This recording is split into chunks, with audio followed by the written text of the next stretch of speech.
దేవుని వాక్యం చదువుకున్నాము. కొరింథీయులకు రాసిన మొదటి పత్రిక 11వ అధ్యాయము 17వ వచనం నుంచి మనం చదువుకున్నాం. పిల్లారా, నేను చదువుతాను విద్యార్థుల నుండి. మీకు ఈ ఆజ్ఞ ఇచ్చిచ్చు మిమ్మల్ని మెచ్చుకోను, మీరు కూడి వచ్చి ఎక్కువ కీడుకే కానీ ఎక్కువ మేలుకు కాదు. మొదటి సంగతి ఏమనగా, మీరు సంఘమందు కూడి ఉన్నప్పుడు మీలో కక్షలు కలవని వింటున్నాను. కొంత మట్టుకు ఇది నిజమని నమ్ముచున్నాను. మీలో యోగ్యులైన వారు ఎవరో కనబడినట్లు మీలో భిన్నాభిప్రాయాలకు తప్పదు. మీరందరూ కూడి వచ్చినగా మీరు ప్రభు రాత్రి భోజనం చేయడం సాధ్యం కాదు. ఏదైనా మీరు ఆ భోజనం చేయనప్పుడు ఒకరికంటే ఒకరు ముందుగా కనబడుతూ తాను భోజనం చేస్తున్నారు. ఇందువలన ఒకడు ఆకలి కొనను, మరి ఒకడు మత్తురవడు. ఇదేమి అన్నపానములు పుచ్చుకుంటూ మీరు విందులేవా? దేవుని సంఘమును తిరస్కరించి పేదలను సిగ్గుపరచుదురా? మీతో ఏం చెప్పుదును? దీనిని గూర్చి మిమ్మల్ని మెచ్చుదునా?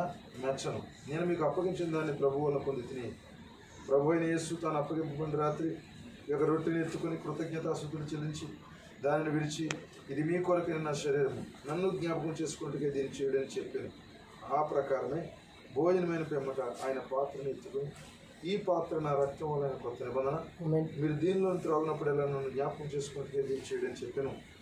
మీరు ఈ రొట్టెని తిని ఈ పాత్రలో త్రాగినప్పుడల్లా ప్రభు వచ్చే వరకు ఆయన మరణమును ప్రచురించెదరు.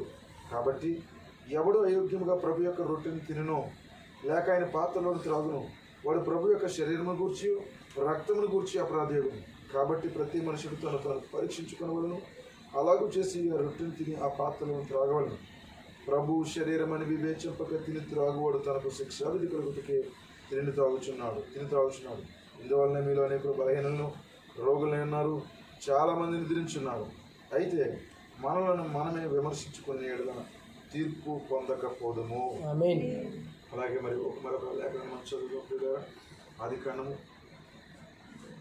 14వ అధ్యాయం 14వ వచనం నుంచి చదవండి. ఒక దయచేసి సహాయం చేయండి. అబ్రాము తన తమ్ముడు చెరపట్టబడినని విని తన ఇంట పుట్టి అలపరచబడిన 312 మందిని వెంటబెట్టుకుని దాను మట్టుకు ఆ రాజును తరిమెను. రాత్రి వేళ అతడును అతని దాసులను వారికి ఎదురుగా మొనలను తీర్చి వారిని కొట్టి దమస్కునకును ఎడమ తట్టున్న ఓబా మట్టుకు తరిమి ఆస్తి యావత్తు తిరిగి తెచ్చి తన తమ్ముడైన లోతును అతని ఆస్తిని, స్త్రీలను, ప్రజలను తిరిగి తీసుకుని వచ్చెను. అతడు కద్రోలయమును అతనితో కూడా ఉన్న రాజులను ఓడించి తిరిగి వచ్చినప్పుడు సొదొమ రాజు అతను ఎదుర్కొనుటకు రాజులోయను షావేలోయ మట్టుకు బయలుదేరి వచ్చాను. మరియు షాలేము రాజైన మెల్కీసెదెకు రొట్టెను ద్రాక్షారసమును తీసుకుని వచ్చాను. అతడు సర్వోన్నతులకు దేవునికి యాజకుడు. అప్పుడు అతడు అబ్రామును ఆశీర్వదించి, ఆకాశమునకును భూమికిని సృష్టికర్తయును సర్వోన్నతుడైన దేవుని వలన అబ్రాము ఆశీర్వదింపబడిన దాకా నీ శత్రువులను నీ చేతికి అప్పగించిన సర్వోన్నతులకు దేవుడు స్తుతింపబడిన దాకా అని చెప్పాను. అప్పుడు అతడు అన్నిటిలో ఇతనికి 10వ వంతు ఇచ్చాను. సొదొమ రాజు మనుషులను నాకు ఇచ్చి ఆస్తిని నీవే తీసుకొనమని అబ్రాముతో చెప్పగా, అబ్రాము, నేనే అబ్రామును ధనవంతునిగా చేస్తునని నీవు చెప్పకుండానట్లు ఒక నూలు పోగునైనను చెప్పుల వారైనను నీ వాటిలో ఏదైనాను తీసుకొనని ఆకాశమునకును భూమికిని సృష్టికర్తయును సర్వోన్నతుడిని దేవుడినైన యెహోవా ఎదుట నా చెయ్యి ఎత్తి ప్రమాణం చేసి ఉన్నాను. అయితే ఈ పడుచువారు భుజించినది తప్ప నాతో కూడా వచ్చిన ఆనేర, ఎష్కోలు, మమ్రే అనువారికి ఏ భాగములు రావాలను ఆయా భాగములు మాత్రము వారిని తీసుకొనిమ్మని సొదొమ రాజుతో చెప్పాను. దేవుడు తన పరిశుద్ధ వాక్యమును మనం ఇక్కడ దీవించి ఆస్వాదించునుగాక. ప్రార్థన చేసుకుందాం. కృపా కనికరం గల మా తండ్రి, దేవా శక్తివంతుడా, బలవంతుడా, మరొకసారి రాత్రి నీ పాదాల చెంత వస్తున్నాం తండ్రి.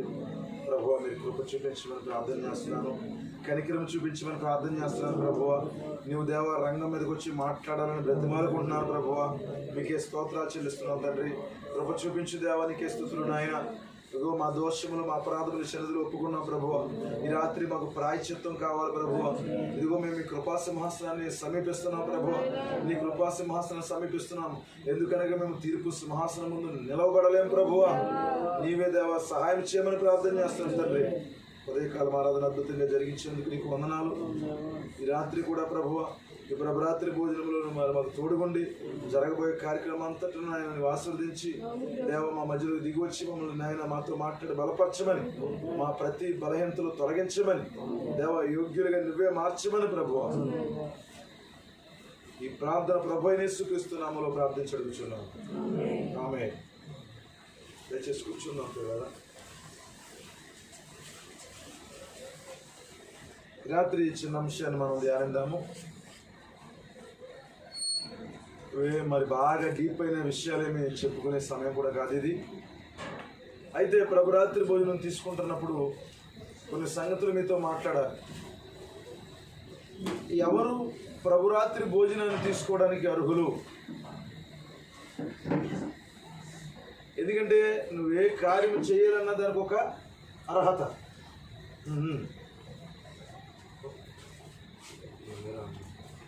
దేవుని స్తోత్రం. ప్రభురాత్రి భోజనాన్ని తీసుకోవడానికి ఎవరు అర్హులు? మరి ఖచ్చితంగా ఆ అర్హతను తెలుసుకోకపోతే ప్రియులారా ఎవరు పడితే వారు ఇందులోకి వచ్చేసి మరి పాల్గొని వారు అపవిత్రం అయిపోతారు. ఎందుకంటే ప్రభు అయిన యేసుక్రీస్తు రక్తాన్ని మనం తీసుకుంటున్నాం, ప్రభు అయిన యేసుక్రీస్తు శరీరాన్ని మనం తీసుకుంటున్నాం. ఒక 2-3 నెలలు నిలవ ఉన్నటువంటి ఈ ద్రాక్ష రసము ఎంత శక్తివంతంగా మారిపోతుందంటే 2000 సంవత్సరాల నుంచి ఆ రక్తం చాలా మరి నిలవగా ఉంది. దేవుని పిల్లారా, చాలా పవర్ఫుల్ గా ఉంది. అది వెరీ పవర్ఫుల్. నువ్వు దానికి తగినట్టుగా లేకపోతే అది నీకేం ఉపయోగం లేదు. దాని కొరకు ఈ రాత్రి మీతో నేను మాట్లాడాలని ఆశపడుతున్నాను ప్రియులారా. ఇక్కడ పౌలు చెప్తున్నాడు ఎలా పడితే అలా దాంట్లోకి మీరు పాలు పంపులు పొందొద్దని. ఎందుకంటే తను పరీక్షించుకోలేనోడు తనకు శిక్షావిధి కలుగు చేసుకోవడానికే తిని తాగుచున్నాడు. ఏదో ఆశామషిగా వచ్చేసి మరి ఇది మీరు తీసుకున్నంత మాత్రం మీకు ఎటువంటి ప్రయోజనము చేకూర్చుదని నేను సెలవిస్తున్నాను. ఎందుకంటే ఇందువల్లనే మీలో అనేకులు బలహీనులు, చాలా మంది రోగులు, ఇంకా ఒక స్టెప్ ముందుకేశాడు, కొంతమంది చనిపోతున్నారు, నిద్రిస్తున్నారు. ఓ ప్రియులారా, ఆత్మీయంగా చనిపోతారు, జాగ్రత్త.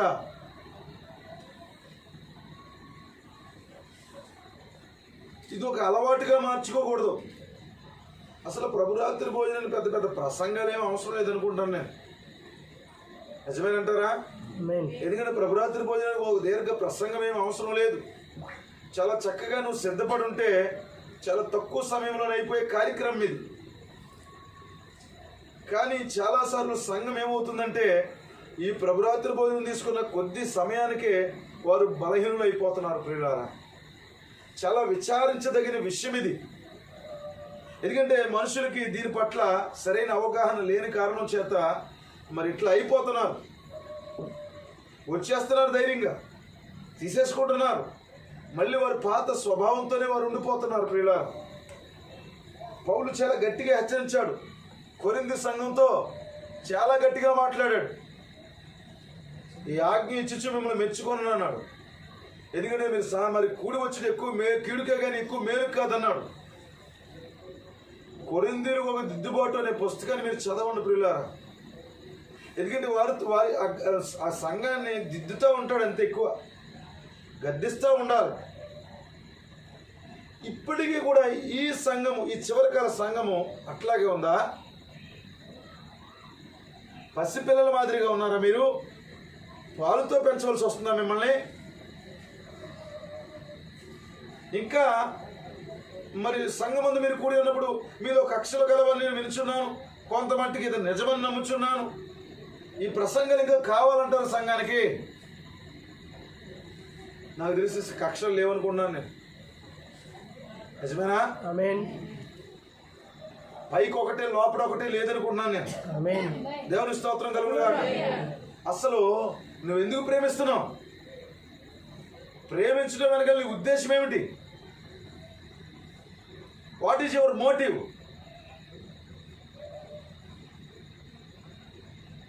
ఖచ్చితంగా నీ ఉద్దేశం ఏంటి? నీ గురి గమ్యం ఏమిటి? నేను చాలాసార్లు ప్రశ్నిస్తూ ఉంటాను. ఒక వ్యక్తిని నువ్వు ఎక్కువ ప్రేమిస్తావు కదా, ఎందుకంత ఎక్కువ ప్రేమ కుమరించేస్తున్నావు? ఏం జరిగింది నీ లోపల? నమ్మొచ్చు అది అగాపే ప్రేమని? అది దైవిక ప్రేమేనా? దేవుని ప్రేమేనది? లేకపోతే ఏమైనా స్వార్థంతో కూడిన ప్రేమ నువ్వు కలిగి ఉన్నావా? సంఘమందు మీరు కూడి ఉన్నప్పుడు మీలో కక్షలు కలవని వినుచున్నాను. కొంతమట్టుకి ఇది నిజమని నమ్ముతున్నాను. అయితే మీరు కూడి వచ్చిన ఎక్కువ కీడే కానీ ఎక్కువ మేలు కాదు. ఎందువల్ల అలాగ అంటున్నాడు? చాలామంది వారి జీవితాలు సరిగా ఉండవండి. మరి నిశ్చయముగా ప్రియులారా, ఆ జీవితం అనేది సరిగా లేని కారణం చేత ఇంకా ఎక్కడ వేసిన గొంగలు అక్కడలాగే ఉన్నారు. ఇంకా సంఘానికి ఎలా చెప్పవలసి వస్తుంది? బైబిల్ చదివావా? ప్రార్థన చేసావా? ఉపవాసం ఉన్నావా? ఆన్లైన్ ప్రేయర్ చేసావా? ఈ అడగవలసిన కాలం ఇది. సంఘానికి లేటుగా రాకో, గొలుసు ప్రార్థన చేస్తున్నావా? ఇలాగ అడగవ స్థితిలో మీరు ఉండగలిగారంటే మీ ఎదుగుదల ఎక్కడుందో చూడండి ప్రియులారా. మీరు ఎక్కడి వరకు ఎదిగారు? దిద్దుబాటు, బెత్తం తీసుకొచ్చి అస్తమాను కొట్టే వాక్యము. ఎప్పుడు ఆ లోతైన విషయాల్లోకి వెళ్తారు సంఘము. పునాది దగ్గర ఆగిపోకుండా దేవుని పిల్లలారా రండి, ఆ తలరాయి దగ్గరికి రండి. హల్లెలూయా. హెచ్చరిస్తున్నాడు ఆ సంఘాన్ని. ఎందుకంటే ప్రభు శరీరం అని వివేచింపక తిని త్రాగువాడు తనకు శిక్షావిధి కలుగుటకే తిని త్రాగుచున్నాడు. ఎవరు ప్రభు శరీరం? Nothing but braid. దేవుని స్తోత్రం కలుగునుగాక. ఆయన శిరస్సేనా? ఆయన శరీరం ఎవరు? ఆయన వధువు. వివేచన ఉందా నీకు?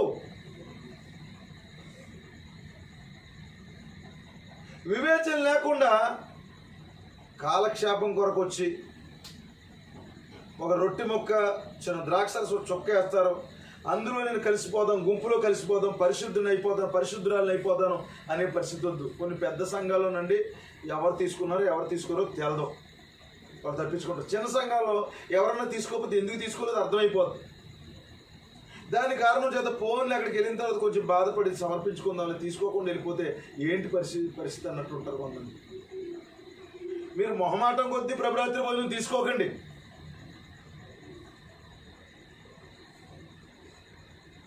నువ్వేదో మంచోడు అనుకుంటారా, నువ్వు మంచిదని అనుకుంటా, బాగానే ఉన్నావు అనుకుంటామని ఇక్కడ అలా ప్రభురాత్రి భోజనం తీసుకోకండి. కొంతమంది ఏంటంటే యథార్థ పరులు మానేస్తారు ప్రభురాత్రి భోజనం. ప్రపంచం మీద ఇంకా అంత యథార్థ పరులు ఏ సంఘంలోనూ ఉండరు. నేను అంటాను అలాంటి వాళ్ళు దొంగోళ్ళు అంటాను నేను. ఎందువల్ల? నీకు సరి చేసుకోవడం ఇష్టం లేక, నువ్వు ఒప్పుకోవడం ఇష్టం లేక.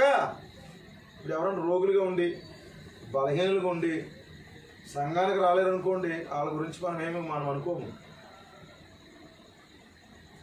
కానీ ఎందుకు చిన్న చిన్న విషయాల కోసం ప్రభురాత్రి భోజనం మానేస్తారంటే నువ్వు సరి చేసుకునే మనసు లేదు నీకు, ఒప్పుకుని విడిచిపెట్టే మనసు లేదు నీకు. అందుకే దాన్ని దూరం అయిపోతావు. దేవుని మహాకృపను బట్టి మన సంఘంలో అలాంటి పరిస్థితులు నాకు చాలా ఎక్కువ ఎదురవలే. ప్రభురాత్రి భోజనాలు మానేయడం. ప్రభురాత్రి భోజనం తీసుకోవా? ఏంటి అసలు? అదేం సమాధానం? వద్దండి, రానండి, తీసుకోనండి. భయం భక్తి లేని మాటలో నేను కొంతకాలం విన్నానులేండి. దేవుని స్తోత్రం కలుగును గాక. ఈ మాటలు నాకు ఎంత ఇబ్బందిగా ఉంటాయంటే నేను తీసుకోనండి. ఏటంత బాధ, ఏమంత పెద్ద పెద్ద బరువులు మోసేసి అంతలాగా నిన్ను ఎవరు ఇబ్బంది పెట్టేస్తున్నారు?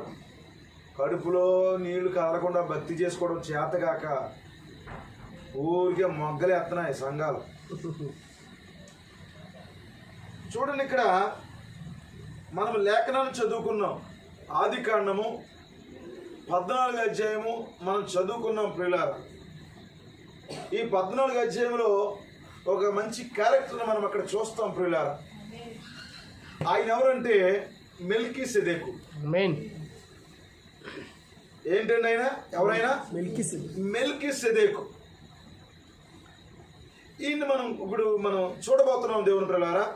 అయితే ఇందులోంచి మరింత లోతుగా నేను చెప్పను, కానీ ప్రభురాత్రి గురించి ఎవరో తీసుకోవచ్చు అనే దాన్ని చిన్నగా చెప్పి నేను ముగించాలని ఆశపడుతున్నాను.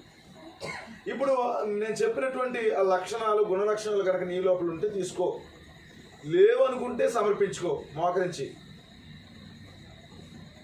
సమర్పించుకోలేని, తగ్గించుకోలేనండి, నేను అలా లోపడలేనంటే నువ్వు మెల్లుగా పక్కకు తప్పుకోవచ్చు. నేను దానికి బలవంతంగా ఎందుకు తీసుకోలేదు, అందే మీరు ఎందుకు తీసుకోలేదండి, అమ్మ నువ్వు ఎందుకు తీసుకోలేదమ్మా, ఇది బతిమాలు ఇచ్చేదేమి కాదండి. చిన్నపిల్లలకు భోజనం పెట్టి తినమ్మా, తిను బాబా, తినకపోతే నీరసం వచ్చేస్తుంది పొద్దున్నకే అని బతిమాలి పెట్టేది కాదు. ఆత్మీయ నీరసం వచ్చిన తర్వాత ఎలా ఉంటుందో మీకు తెలుసుకుంటే తర్వాత అప్పుడు మీరు వెళ్తుంది. ఇక్కడ అబ్రహాము తమ్ముడైనటువంటి లోతు చెరపట్టబడినని అబ్రహాం విన్నాడండి. నిజమేనా? విన్నాడంటారా? కొంతమందికి ఏ వార్తలు వినరు. ఎవరు ఎలా పోతే ఏంటి, సంఘంలో ఎవరు వస్తున్నారు, ఎవరు వెళ్తున్నారు, ఎందుకు వస్తున్నారు ఏంటో కూడా చాలామందికి పట్టింపులే ఉండవు. ఎవరు కష్టాలు ఉన్నారు, ఎవరు బాధలు ఉన్నారు. ఇప్పుడు రోజులు ఎలాగున్నాయంట, ఇంటి పక్కోడు చచ్చిపోవడం తెలుసుకోవడానికి కూడా పేపర్లో చూడవలసి వస్తుందంట. అలాంటి రోజుల్లో మనం జీవిస్తున్నాం ప్రియులారా. ఆ స్క్రోలింగ్ వస్తుంటే అప్పుడు చూసి అరే పలానా కూడా వెళ్ళిపోడా, ఇంతకు ఇంటి పక్కనే ఎటువంటి సరైన సంబంధాలు లేవు. ఒకే సంఘానికి వస్తూ సరైన సంబంధాలు ఉండవండి. మరి వీళ్ళు ఎలా పరలోకం వెళ్తారో నాకు తెలియదు. ఒకే కుటుంబంలో నుండి కూడా సఖ్యత ఉండదండి. ఎట్లా పరలోకం వెళ్తారు? మీకు సంగతి చెప్పనండి. 7వ ముద్ర అని ఊదు అనగానే ఏం చేస్తారు చెప్పండి? టాపులు వేసిపోతాడు. దేవుని స్తోత్రం కలుగు కాదు. నువ్వు వధువు, ఓ వధువా నీవు ధన్యురాలవో అంటే ఇప్పుడు నేనే కామర్స్ వరకుని ఊరిగా ఎక్కడ నరాలు పొంగిపోతా ఉంటే, రోమాలను ఎక్కబడి చేస్తూ ఉంటే, ఆ తర్వాత కొంత సందర్భం ఏదో వస్తుంది, నీదైన ఒక రోజు వస్తుంది, నువ్వు వధువా లేకపోతే ఎవరో ఈజీగా అర్థమైపోతుంది. అసలు మనం ఈజీగా తెలిసిపోతాం అన్నమాట. చాలా జాగ్రత్తగా గమనించండి. సంఘంలో ఎవరున్నారు?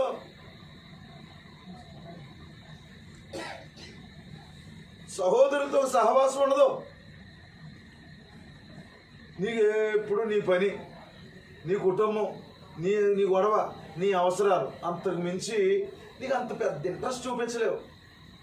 నా స్వభావం అంతేనండి, నేను అలాగే ఉంటానండి. మరి నీ కష్టం వచ్చిందనుకోండి, నీ చుట్టూ గుమికూడాలి. లేకపోతే సహోదరులు ఉన్నారు, సహోదరుడా సహోదరి ఎవరున్నారు, ఏంటి ఏం సంగతులు ఏం పట్టించుకోలేదు. వారు చెరలోకి వెళ్ళిపోయాడని విన్నాడంటండి. దేవుని స్తోత్రం కలుగును గాక. అతడు సమస్యలు ఉన్నాడని విన్నాడు. ఎవరైనా మీ సహోదరులు సమస్యలు ఉన్నారని తెలియగానే ప్రార్థన చేస్తున్నారా? ప్రార్థన చేయాలి. వారిని విడిపించడానికి నువ్వు తగినంత సహాయం చేయాలి. ప్రార్థన సహాయం చేయాలి. నువ్వు వారి కొరకు, వారి పక్షంగా నువ్వు విజ్ఞాపన చేయాలి దేవుని దగ్గర. తన తమ్ముడైనటువంటి లోతు చెరపట్టబడిన అబ్రహాము విని తన ఎంట పుట్టి అలవర్చబడిన 318 మందిని ఎంట పెట్టుకుని, నాకు ఇక్కడ పెద్ద ఆశ్చర్యం అన్నమాట. అబ్రహాం రాజా? చెప్పండి. అబ్రహాముకు దేవుడు యుద్ధాలు నేర్పించాడా? లేదండి. పోనీ అబ్రహాం ఎంత వయసు? ఇప్పుడు ఇంచుమించుగా 75 దాటేశాడు. ఎందుకంటే 75లో పిలువబడ్డాడు 12వ అధ్యాయంలో. దేవుని స్తోత్రం కలుగును గాక. ఆ 75లో పిలువబడిన తర్వాత ఇప్పుడు 14వ అధ్యాయం వచ్చేసరికి వయసు చాలా పెద్దదైపోయిందండి. ఇలాంటి సమయం యుద్ధమా? ఎవరితోనూ యుద్ధంలో ఆరితేరిన వారితో ఇతడు యుద్ధం చేయాలి. నిజమేనంటారా? ఏమైనా బాగుందా? యుద్ధంలో నైపుణ్యం గల వారితో ఒక వృద్ధుడు వారిని ఇతర తరవడం ఏంటి? ఎప్పుడైనా మీరు అలా చదివారా? ఎప్పుడైనా అక్కడ ఆశ్చర్యపడ్డారా మీరు? నీకు కుమారుని ఇస్తానని చెప్పాడు ముసలోడికి. శరీరం ముడతలు పడిపోయింది, జుట్టు తెల్లబడిపోయింది, రోజు రోజుకి బలం తగ్గిపోతుంది. తగ్గిపోయినప్పటికీ కూడా తన తమ్ముడు చెరపట్టబడినని విని ఏం చేశాడు చెప్పండి?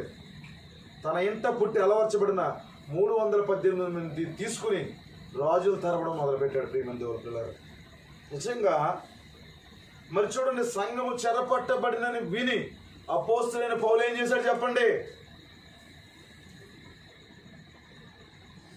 ఆ శాఖను తరుగుతున్నాడా లేదా? ఆ మత సిద్ధాంతాలని, ఆ తప్పుడు సిద్ధాంతాలు తరుగుతున్నాడా లేదా? సంఘాన్ని ఏం చేస్తున్నాడు? ఆ చెరలోంచి బయటికి తీసుకొచ్చాడు. మరలా ఎవరు వచ్చారు? ఐరినిస్ వచ్చాడు.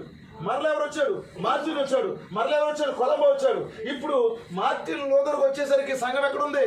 క్యాథలిక్ చెరలో ఉంది. నిజమా కాదా?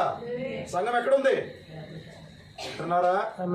చూడండి, కొంచెం బుర్ర ఎక్కువ ఊపేస్తున్నారంటే అర్థం ఏంటి? సరిగా ఇంటర్నెట్ కాదు, ఎక్కువ వినేస్తున్నట్టు కూడా కాదు, కొద్దిగా ఏదో తేడా వస్తుంది. అప్పుడప్పుడు నీ కంటి మీద కునుకు పడింది అనుకోండి, ఒకసారి ఊపింది ఇలాగంటాం అనమాట. కొద్దిగా ఎక్కువసార్లు ఒప్పకుండా మామూలుగా ఓపండి చాలు. దేవుని స్తోత్రం కలుగు కాక. ఆమె ఏం చెప్పండి? పక్కకు తిరగండి, నా యొక్క చూడండి. ఏం చెప్తున్నాను ఇప్పుడు? అబ్రహాము తన తమ్ముడు చెరపట్టబడినని విని చెరలో ఉన్న వ్యక్తిని బయటికి తీసుకురావడానికి తన ఇంట పుట్టి అలవర్చబడినటువంటి 318 మందిని తీసుకుని వెళ్ళిపోయాడు.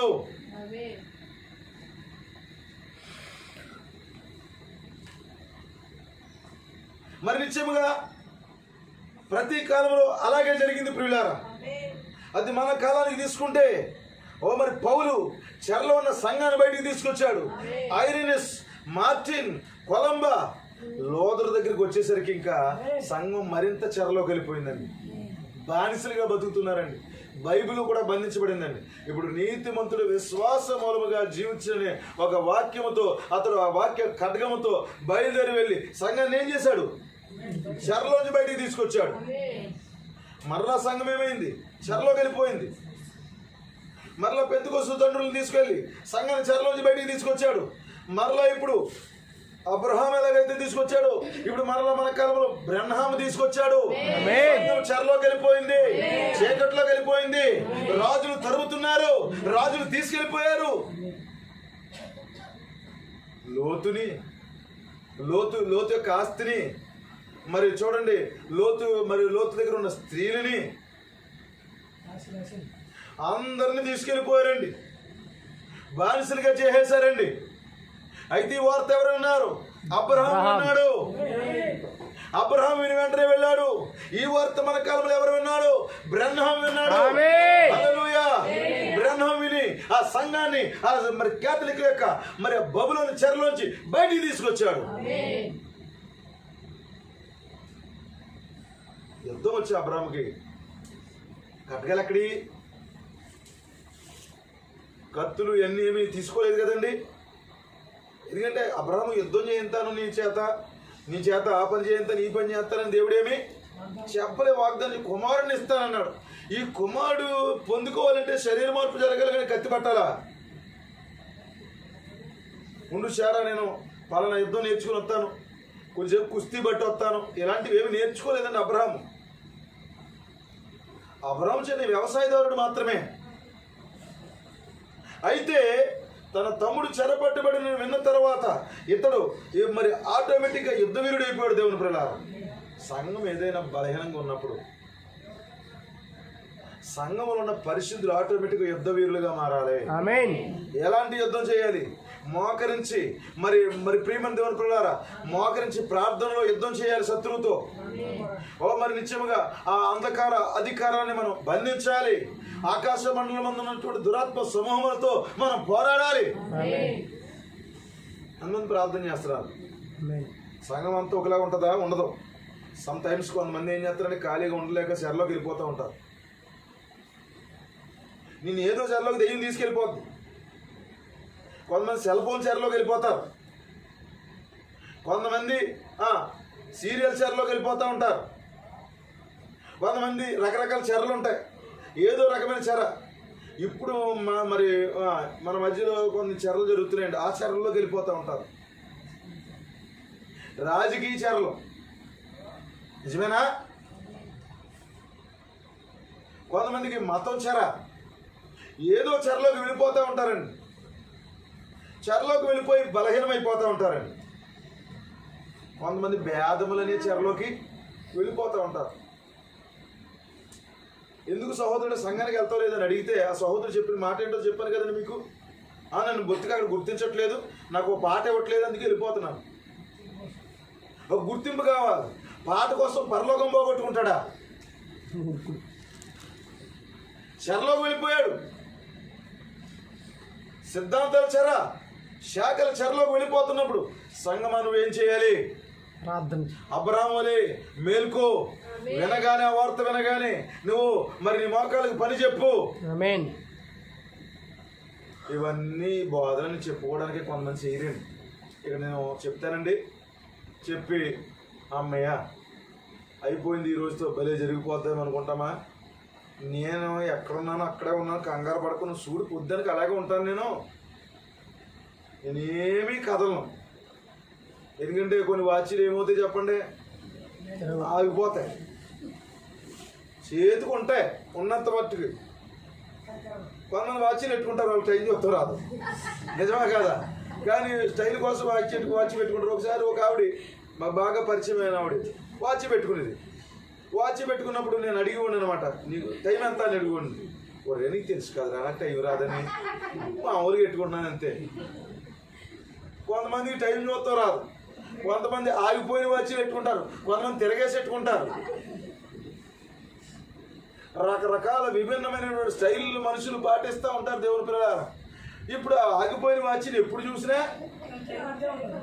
అక్కడే ఉంటుంది. అది సంఘంలో కూడా కొన్ని వాచీలకి బ్యాటరీలు అయిపోయి ఉంటాయి. కొన్ని ఏమో ముళ్ళు ఏం చేస్తారు తెలుసండి, కొన్ని ముళ్ళు మనం చూస్తున్నప్పుడు టిక్ మని కొట్టుకుంటూ తిరుగుతుందేమనుకుంటాం. అంతకే అది కొనురెప్ప అలాగ ఆడించు టిక్ మని కొడుతుంది, అక్కడే ఉంటుంది. వెళ్తూ ఉపవాస ప్రార్థన చేస్తారా అడిగామనుకోండి, ఆ ముళ్ళు ఏం చేస్తా ఇలా టిక్కుమని కొడుతుంది. నిజంగా చేసేస్తారేమనుకుంటాం, చెయ్యం. గొలుసు ప్రార్థన చేస్తారా? చేస్తాం. అంటే అర్థమేంటి తెలుసు, చేస్తాం బాగానే చేస్తాం. ముళ్ళు ఏమవుతుంది? అది తిరిగినట్టు నడుతుంది, తిరగట్లేదు. కొన్ని మొత్తం ఆగిపోతాయి అనుకోండి. ఎందుకంటే బ్యాటరీ డౌన్ అయిపోయి మొత్తం ఆగిపోయింది. కొన్ని మిషన్లు చెడిపోతాయి. నిజమా కాదా? కొన్ని మిషన్లు చెడిపోతాయి, లోపల పార్ట్లు పాడైపోయి ఆగిపోతాయి. కొన్ని ఏమో తిరుగుదామా మాందామా, అప్పుడప్పుడు ఏం చేస్తే తెలుసా, ఇలా కొట్టాలా వాచి. కొట్టినప్పుడు కంగారు పడి టిక్ టిక్ టిక్ అని తిరిగి మళ్ళీ కొడతాం మానేసిన తర్వాత మళ్ళీ ఆగిపోతాం. సంఘం ఏ కండిషన్లో ఉంది? ఎక్కడున్నారు సంఘం? ఏ స్థితిలో ఉన్నారు మీరు? కొంచెమైన అవగాహన వస్తుందా?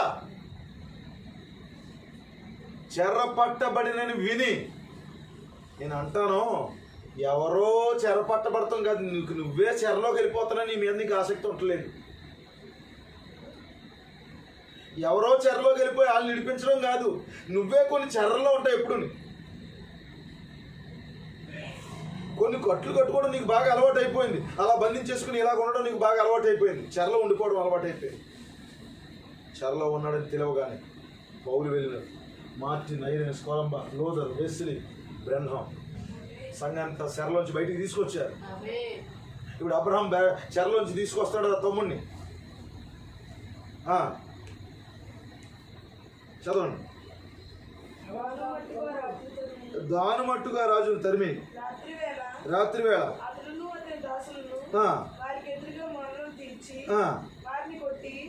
అబ్బా ఎదురుగా మనలు అంటే యుద్ధ సన్నద్ధులుగా ఉన్నారంటే అబ్రాహాంకి ఎలా వచ్చాడు యుద్ధం? రెడీగా ఉన్నాడండి. హల్లెలూయా.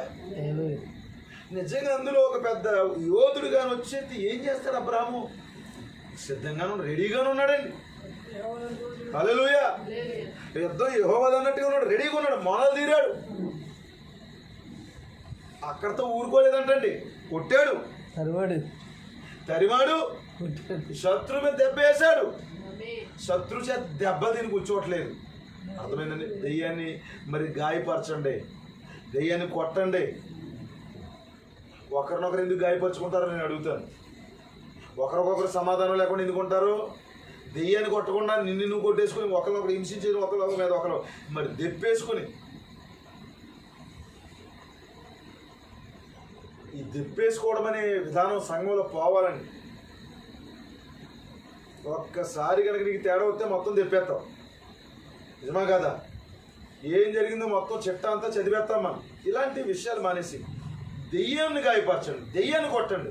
అబ్రహాం ఏం చేశాడు? కొట్టాడు, మనల్ని తీరాడు, కొట్టి వారిని కొట్టి దమస్కునకు ఎడమ తట్టున్న హోబా మట్టుకు తరిమి ఆస్తి యావత్తును తిరిగి తెచ్చి, కొంచెం కాదంటండి, ఆస్తి యావత్తు తిరిగి తీసుకొచ్చాడు. చివరి దినాల్లో సంపూర్ణమైన వాక్యం సహోదరుడికి తీసుకొచ్చాడా లేదా? హల్లెలూయా. మన ఆస్తి యావత్తు తిరిగి వచ్చింది. ఎంతమందికి సంతోషంగా ఉంది? మన ఆస్తి యావత్తు, అపోస్తులు బోధ అంతా తిరిగి వచ్చింది. మరి మర్మములన్నీ బయలుపరచబడ్డాయి. పూర్తిగా దేవుడు రివీల్ అయ్యాడు మన మధ్యలో. పూర్తిగా ఆయన తను ప్రత్యక్షపరచుకున్నాడు. మొత్తం తీసుకొచ్చాడా?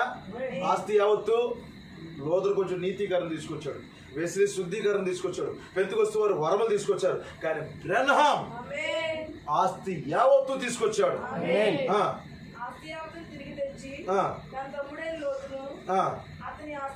అతని ఆస్తిని, స్త్రీలను, తమ్ముడు అయిన లోతుని, అతనితో పాటు కొన్ని సంఘాలనే స్త్రీలు, హల్లెలూయా, ఆస్తిని మరి పోగొట్టుకున్న వాక్యం సమస్తం తీసుకొచ్చేసాడు బయటికి. ఏది విడిచిపెట్టలేదు. హల్లెలూయా. ఈ గడియ వర్తమానికుడు సమస్తం తీసుకొచ్చాడు, ఏది విడిచిపెట్టలేదు. బాప్తిసం తీసుకొచ్చాడా? 7వ ముద్ర తీసుకొచ్చాడా? పునాది, తలరాయి రెండు తీసుకొచ్చాడు, సమస్తం తీసుకొచ్చాడు. హల్లెలూయా. తర్వాత ఏం జరిగింది? అతడు ఓడించి రాజులను ఓడించాడంటే మీకు అర్థమైందండి? హల్లెలూయా. 14వ అధ్యాయము మొదటి నుంచి చదివితే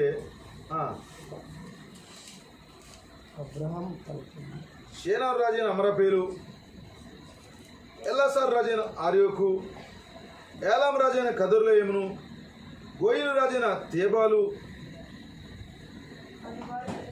అని వారి దినములలో వారు సుధోమ రాజైన బెరాతోను, గొమ్మెర్రా రాజైన బిర్షాతోను, ఆత్మరాజైన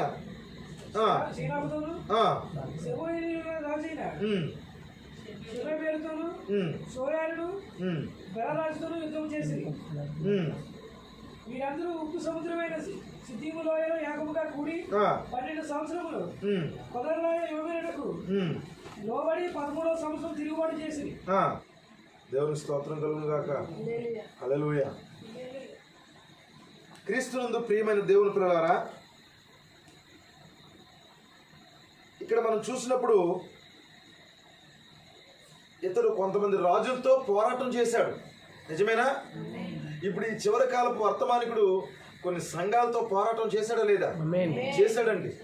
ఎందుకంటే మరి అనేక సంఘాలు ఉన్నాయి అక్కడ. ఆయా సంఘ శాఖల్లో దేవుని పిల్లలు ఏమయ్యారు చెప్పండి? చిక్కుపోయారు. దేవుని పిల్లలు ఏమయ్యారు? బానిసలుగా మారిపోయారు. సంఘాలకి, సిద్ధాంతాలకి, ఆచారాలకి బానిసలుగా అయిపోయారు. అయితే ఏం చేశాడు అబ్రహాం? వెళ్ళి వారిని కొట్టి విడిపించాడు. ఇప్పుడు వాక్యంతో కొట్టి దేవుని పిల్లలారా ఆ శాఖలన్నింటినీ కడిగేసి అక్కడ ఉన్నటువంటి మరి దేవుని పిల్లల్ని విడిపించుకొచ్చాడు ఈ కాలపు వర్తమానం. దేవుని స్తోత్రం కలుగును. చదవండి ఇప్పుడు ఏం జరిగింది అక్కడ. 14వ అధ్యాయము ఇందాక కంటిన్యూషన్.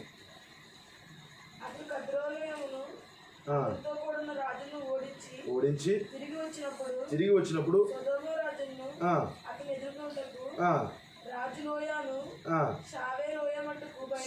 వచ్చెను. లోయ మట్టుకు బయలుదేరి వచ్చును. మరియు మరియు షాలేము షాలేము రాజైన మెల్కీసెదెకు రొట్టెను ద్రాక్షారసమును తీసుకుని వచ్చెను. అతడు సర్వోన్నతుడగు దేవునికి యాజకుడు. అప్పుడు అతడు ఇక్కడ ఒక క్యారెక్టర్ మనం చూస్తున్నాం. రాజుల్ని సంహరించి తిరిగి వచ్చిన తర్వాత మధ్యలో అబ్రహాం ఒక క్యారెక్టర్ని కలుసుకున్నాడండి. అతడే మెల్కీసెదెకు. హూ ఈజ్ దిస్ మెల్కీసెదెకు? ఈ మెల్కీసెదెకు ఎవరు? చాలా సంఘ శాఖలు ఏమన్నాయంటే ఈ మెల్కీసెదెకు ఒక కల్పితం అన్నారంట. ఈ క్యారెక్టర్ మరలా బైబిల్ ఎక్కడ కనిపించదు. ఇదేమన్నారంటే కేవలం కల్పితం మాత్రం అన్నారు. మెల్కీసెదెకు అంటే ఒక కల్పిత పాత్ర అన్నారు. ఆ తర్వాత లేదు, ఇతను ఒక యాజకుడు అని చెప్పారు.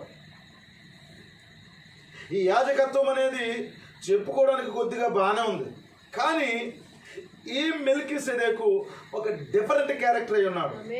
దేవునికి మహిమ కలుగును గాక. హల్లెలూయా. ఎవరి మెల్కీసెదెకు? అబ్రహాముని కలుసుకున్నటువంటి ఈ మెల్కీసెదెకు ఎవరు? ప్రియ దేవుని పిల్లలు, ఎవరని మనం చూస్తే చాలా వెరీ సింపుల్. ఎందుకంటే ఇందులో మనము గొప్ప సంగతులు చెప్పుకునే సమయం కూడా కాదు, కానీ వెరీ సింపుల్ అన్నమాట. చూడండి, దేవుడు ఒక మాట, ఈ గ్రీకు పదాన్ని మనం చూస్తాం.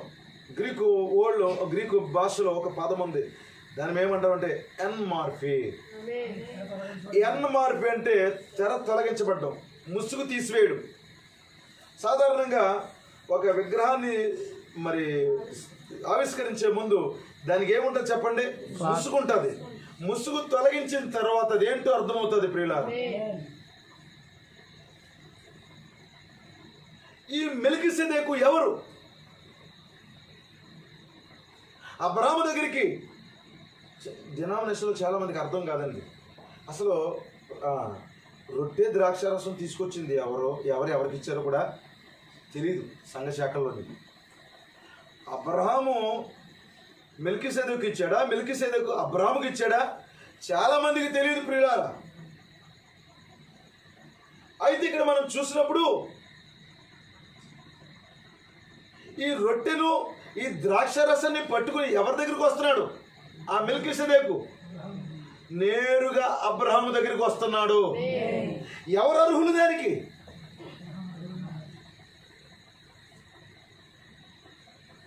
ఈ రొట్టెను ద్రాక్షారసాన్ని ఏ ప్రాంతానికి అతను తీసుకువెళ్ళట్లేదు ప్రియులారా.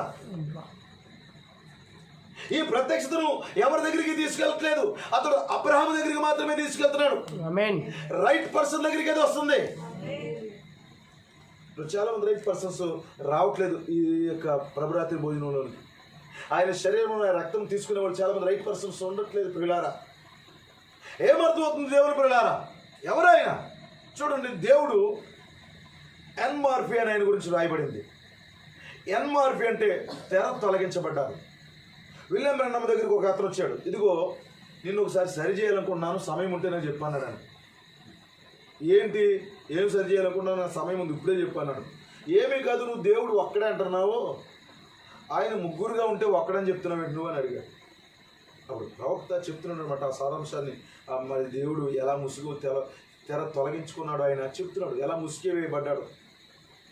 ఎందుకంటే దేవుడు 3 కాలాల్లో పనిచేసిన ఒకే దేవుడు. ముగ్గురు దేవుళ్ళు బైబిల్లో లేరండి. తండ్రిగా, కుమారుడిగా, పరిశుద్ధాత్మగా అదే దేవుడు పనిచేశాడు. చూడండి, మరి పూర్వకాలం ముందు ఆయన తండ్రిగా పనిచేశాడు. ఇప్పుడు ఆయన తండ్రి ముసుగు వేసుకుని ఉన్నాడు. ఇప్పుడు మరి తెర తొలగించబడిన తర్వాత ఆ తండ్రి ఏమయ్యాడు?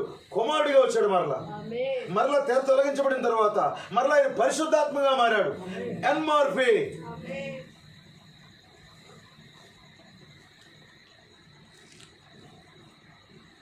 ఆయన ఎన్మార్ఫీగా ఉన్నాడు. ప్రియమైన దేవుని పిల్లారా, ఎన్మార్ఫీ అంటే అర్థమవుతుందా మీకు? మళ్ళీ ఎప్పుడైనా అడిగితే ఏదో దూరంగా అన్నట్టుగా అనుకోండి. ఎన్మార్ఫీ అంటే ఏంటి? తెర తొలగించబడ్డాడు. ఆయన ముసుగేసుకున్నాడు. ఆయన ముసుగేసుకుని ఆ ముసుగుని తీసేశాడు. అక్కడ తండ్రి అనుకున్నాం, అప్పటి వరకు తెర తొలగించాడు. ఎవరు కనపడుతున్నారు అక్కడ? కుమారుడు. కుమారుడు అనుకున్నాం, ఆయన్ని తెర తొలగించాడు, పరిశుద్ధాత్ముడు కనపడుతున్నాడు అక్కడ. సింహం అనుకుంటే తెర తొలగించాడు, గొర్రెపిల్ల కనపడుతుంది. గొర్రెపిల్ల అనుకుంటే తెర తొలగిస్తే మళ్ళీ ఆయన కనపడుతున్నాడు అక్కడ.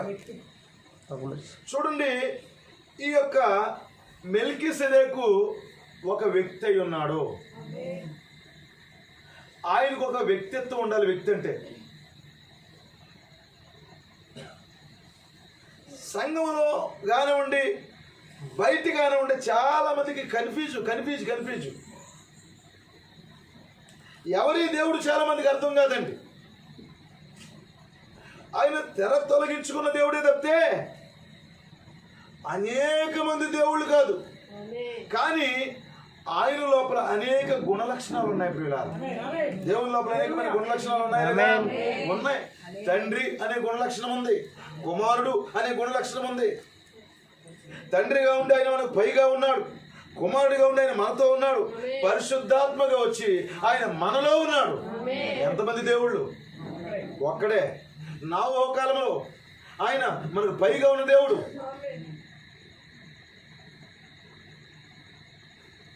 రెండు 2000 సంవత్సరాల క్రితము ఆయన మనతో ఉన్న దేవుడు, ఇప్పుడు మనలో ఉన్న దేవుడు. అందుకే యేసును మేలుకొలుపుతా. ఎక్కడున్నాడు యేసు? యేసుని ఎక్కడ మేలుకొలుపుదాం? మన లోపలే ఉన్నాడు. ఇప్పుడు యేసుని మేలుకొలపాలి. ఇప్పుడు పరిశుద్ధాత్ముడు ఎక్కడున్నాడు? మన లోపల ఉన్నాడు. మనకు పైగా ఉండేవాడు తండ్రిగా, కుమారుడిగా వచ్చి రక్త మాంసాలు ధరించి మనకు సమీప బంధుడయ్యి మనతో ఉన్నాడు. ఇప్పుడు మనకు పరిశుద్ధాత్మగా మన లోపలికి వచ్చి మన లోపల ఉన్న దేవుడు అయ్యాడు. ఒకే దేవుడు, 1 God, 3 offices. ఒకే దేవుడు, 3 కార్యాలయాలు. చూద్దాం ఇప్పుడు. ఇందులో ఎక్కువగా పొడిగించకుండా నేను చెప్పాలనుకున్నాను, ఎవరి మెల్కీసెదెకు. చూడండి, దేవుడు ఆదిలో మహా పెద్ద ఆత్మగా ఉన్నాడండి. ఇప్పుడు ఎవరితో సహవాసం చేస్తాడు అక్కడ? ఆయన తన గుణ లక్షణాలతోనే సహవాసం చేస్తాడంట, మహా పెద్ద ఆత్మగా ఉండి. ఇప్పుడు ఆయన ఏం చేశాడు? ఆయనకు ఒక శరీరాన్ని సృష్టించుకున్నాడు. దాన్నే వాక్య దేహం అన్నాము, దాన్నే బైబిల్ భాషలో థియోఫనీ అన్నాము. హల్లెలూయా. ఇప్పుడు ఆయన మళ్ళా శరీరధారిగా భూమి మీదకి వచ్చాడు. ఇప్పుడు చూడండి, ఈ అబ్రాహాము దగ్గరికి వచ్చినటువంటి ఈ మెల్కీసెదెకు ఎవరో కాదు, కానీ ఆయన థియోఫనీ అయి ఉన్నాడు. మీకు అర్థమైంది? మెల్కీసెదెకు ఎవరు చెప్పండి? ఆయన థియోఫనీ. థియోఫనీలో ఉన్న దేవుడు మెల్కీసెదెకును కలుసుకున్నాడు. ప్రియులారా, దేవుడు ఆత్మగా ఉండి థియోఫనీలోకి వచ్చి శరీరంలోకి వచ్చాడు. కానీ మనం అలాగే రావాలి. నిజమేనంటారా? మనం ఎలా జన్మించాలి చెప్పండి? ఫస్ట్ మనం ఎక్కడున్నాం? ఆయనలో ఆలోచనగా ఉన్నాం. నిజమేనా? ఆ తర్వాత మనం ఎక్కడికి రావాలి? థియోఫనీలకు రావాలి. అప్పుడు శరీరంలోకి రావాలి. అప్పుడు కరెక్ట్ జన్మగా ఉంటుంది. కానీ మనం ఏం చేసాం? థియోఫనీని బైపాస్ అయిపోయి వచ్చేసాం. వాక్య దేహాన్ని సరేసి మరి దాటి మట్టి దేహంలో పడ్డాం. ఇక మనకి మా పాపపు ఆలోచన, పాపపు తలంపులు, ఆ పూర్వపు నేచర్ అంతా పడిపోయింది. ఎందుకంటే మనం బైపాస్ అయిపోయింది కనుక. క్రీస్తునందు ప్రియమైన దేవుడు పిల్లలు. కానీ దేవుడైతే ఆయన ఆత్మగా ఉండి థియోఫనీలోకి వచ్చి అప్పుడు శరీరధారి అయ్యాడు. మనం థియోఫనీలోకి రాలేదు, మట్టి శరీరంలోకి వచ్చేసాం. అందుకొరకే దేవుడు రక్తం కార్చవలసి వచ్చింది, అందుకొరకే ఆయన ప్రాణం పెట్టవలసి వచ్చింది. త్వరలో మనం థియోఫనీని పొందుకోబోతున్నాం దేవుని పిల్లలు. హల్లెలూయా. ఇప్పుడు అబ్రహాము దగ్గరికి వచ్చిన వ్యక్తి ఎవరో కాదు, ఆయన వాక్య శరీరంలో ఉన్న దేవుడే అబ్రహాము దగ్గరికి వచ్చాడు. మెల్కీసెదెకు ఎవరు? ఆ థియోఫనీలో ఉన్న దేవుడై ఉన్నాడు. సరే, ఆ వృత్తాంతానంతా ఇప్పుడు నేను వివరించాలనుకోవట్లేదు. ఎవరికి ఇవ్వచ్చు ప్రభుత్వ. ఇప్పుడు ఈ మెల్కీసెదెకు రొట్టెను ద్రాక్షారసాన్ని తీసుకొచ్చి ఎవరికి ఇచ్చాడు? అబ్రహాముకి ఇచ్చాడు. అబ్రహాము అర్హుడా? అర్హుడు. ఈ రాత్రి నువ్వు అర్హుడువా? హల్లెలూయా. ఎంతమంది ఈ రాత్రి అర్హులుగా ఉన్నారు ప్రియమైన దేవుని పిల్లలారా? ఎంతమంది ఈ రాత్రి మీరు అర్హులుగా ఉన్నారు? అర్హులైన వారి దగ్గరికే ఆయన వస్తాడు. మెల్కీసెదెకు ఎవరి దగ్గరికి వచ్చాడు చెప్పండి? అర్హుడైన వారి దగ్గరికి వచ్చాడు. ఆమేన్. మెల్కిసెదెకు ఎవరో కాదు, థియోఫనీ, మాస్టర్ థియోఫనీ. ఆమేన్. దేవుని స్తోత్రం కలుగును గాక. హల్లెలూయా. ఇప్పుడు దూత ఎవరిని కలుసుకోబోతున్నాడు? ఎవరి దగ్గరికి ప్రభురాత్రి భోజనం తీసుకొస్తున్నాడు ఆయన? అర్హులైన వారి దగ్గరికి. అర్హులైన వారే దీంట్లోంచి పాలు పంపులు పొందాలి. ఆమేన్. నేను అంటున్నాను, మీ దగ్గరికి నేను తీసుకొచ్చి రావడాన్ని బట్టి మీరు అందరూ అర్హులని నేను చెప్పట్లేదు. అర్హులైన వారి కొరకే ఆయన దిగొచ్చాడు. ఆమేన్. దేవుని స్తోత్రం కలుగును గాక. ఈ ఏర్పాట్లో ఉన్న వారి కొరకే ఆయన ఈ చివరి కాలంలో దిగి వచ్చాడు ఆయన. ఇప్పుడు అబ్రహాములో ఉన్న క్వాలిటీస్ ఏంటి? ఫస్ట్, అబ్రహాము రాజుల్ని సంహారం చేశాడు. ఏం చేశాడు చెప్పండి? రాజుల్ని సంహారం చేశాడు. ఇప్పుడు ఎవరు అర్హులంటే రాజుల్ని సంహారం చేసిన వారే అర్హులు. అర్జెంటుగా మనం ఏ రోజున సంహారం చేద్దాం? ఇప్పుడు బండ్లు ఉన్నారా? ఇప్పుడు ఏ రాజుల్ని ఏ దేశం మీదకి, మన దేశం మీదకి దండెత్తకండి. నీ పైన నువ్వు దండెత్తాలి. ఆమేన్. దేవుని స్తోత్రం. ఎందుకంటే నీ లోపలే ఉన్నారు సొదొమ రాజులు గాను, లేకపోతే అక్కడ ఉన్న ఆ రాజులందరూ నీ లోపలే ఉన్నారు. దేవుని స్తోత్రం కలుగును గాక. చూడండి, గలతీయులు రాసిన పత్రికలో కొంతమంది రాజులు కనపడతారు మనకి. చదువుతారేంటి? 5వ అధ్యాయం.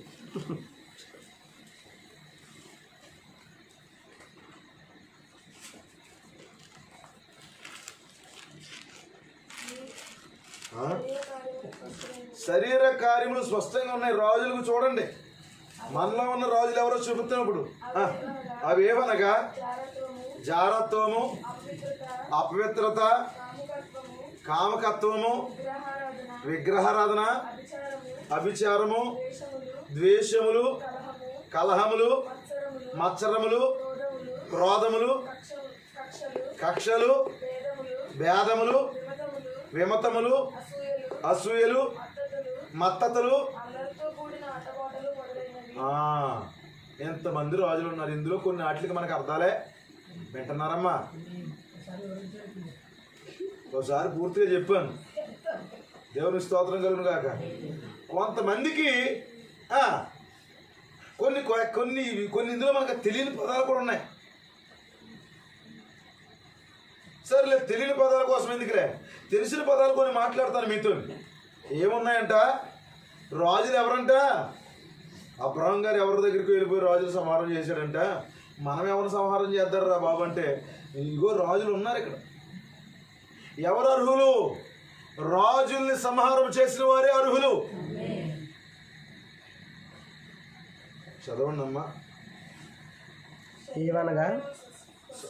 ఏవనగా జారత్వం, వివాహం కాకుండానే తప్పుడు కార్యాలకు వెళ్ళిపోవడం, అపవిత్రత. ఎందుకంటే మరి దేవుని పిల్లలారా, ఆ ప్రేమ పుడుతుంది కొంతమందికి. ఇక ప్రేమించుకుంటానే వెళ్ళిపోతారు. ఇక జీవితాంతం ఒకరిని కాదని ఒకరిని ప్రేమించుకుంటూ వెళ్ళిపోతారు. వివాహాలు కాకముందే వారు మరి పాపంలో పడిపోతున్నారు. జారత్వం, అపవిత్రతలో ఎన్నో రకాల అపవిత్రతలు ఉన్నాయి. ఒక రకం కాదండి. తర్వాత కామకత్వము, వ్యభిచార కోరికలు.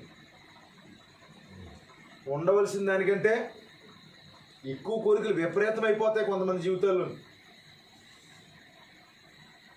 వారి జీవితానికి తృప్తి అనేది ఉండదు. దేవుని పిల్లల కామకత్వం, ప్రతి సందర్భానికి ప్రేరేపించబడతారు వాడు.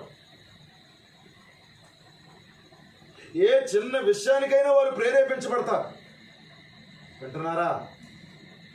ఎవరో నాకు కనపడతలేదు.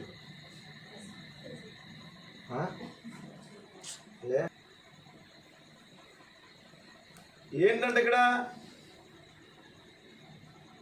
ఉండవలసిన దానికంటే ఎక్కువ కోరికలు. ఏ సందర్భాన్నైనా వారు ప్రేరేపించబడిపోతారు.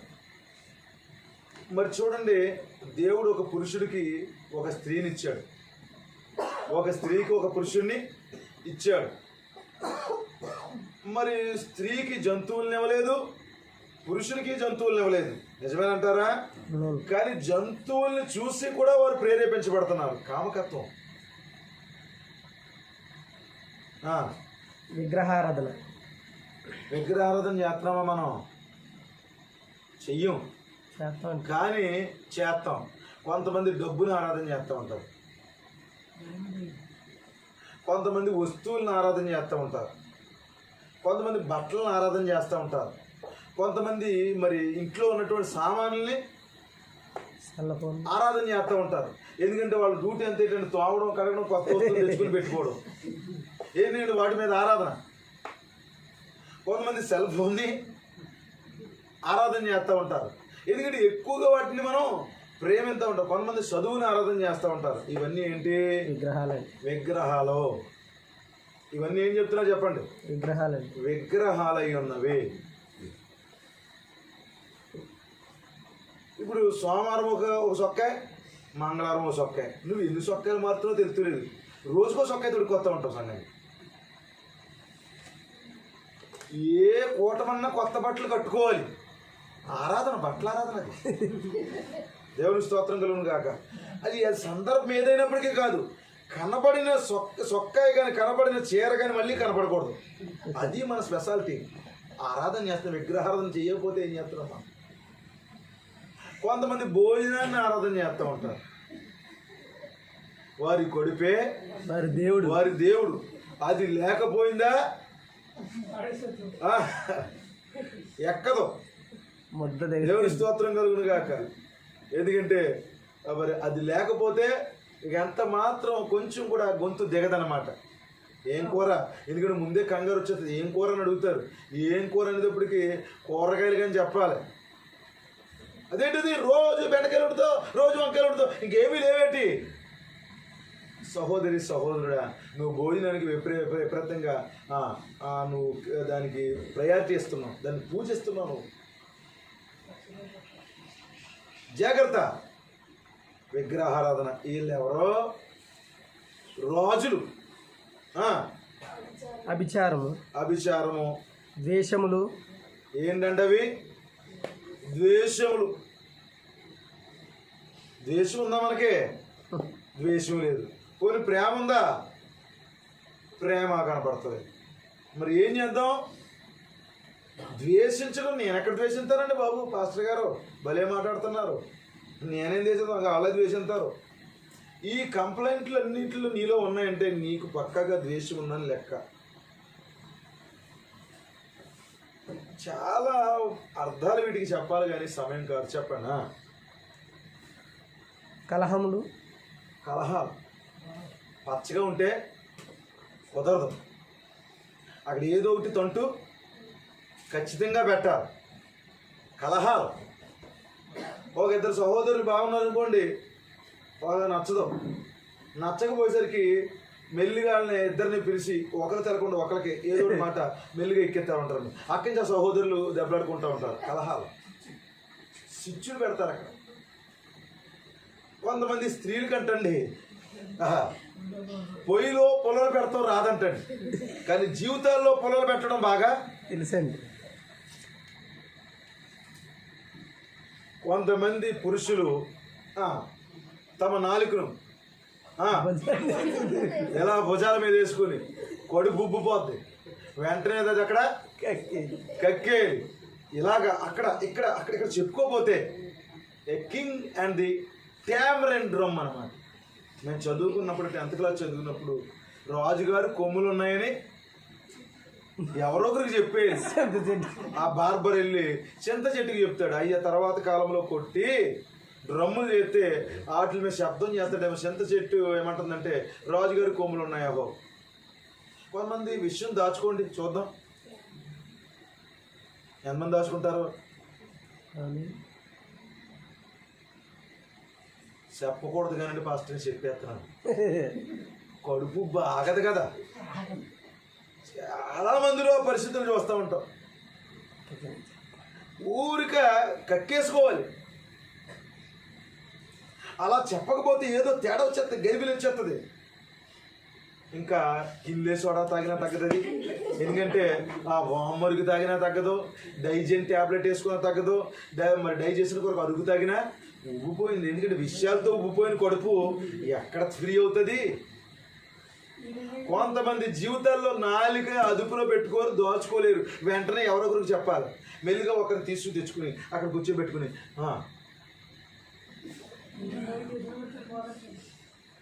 పక్కోళ్ళు కనబడవు.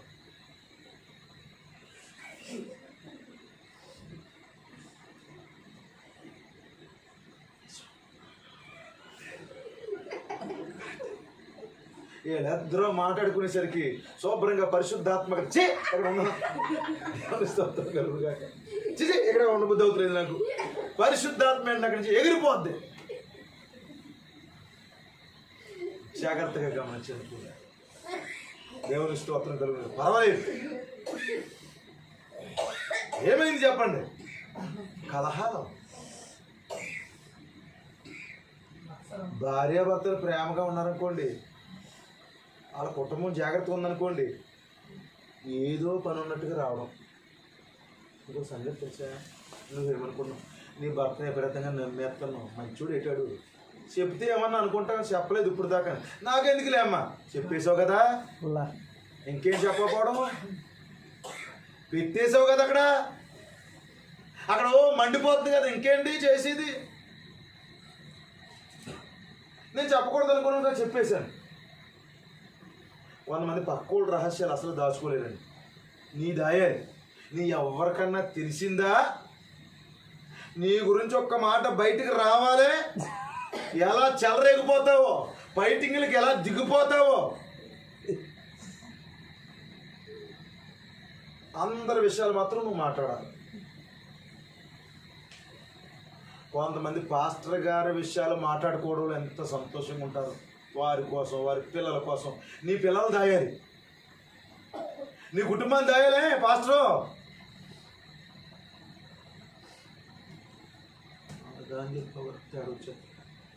ఇలాగ సంగతి అని చెప్పావు. నువ్వు ఎక్కడ చెప్పాలని చెప్పేస్తావు.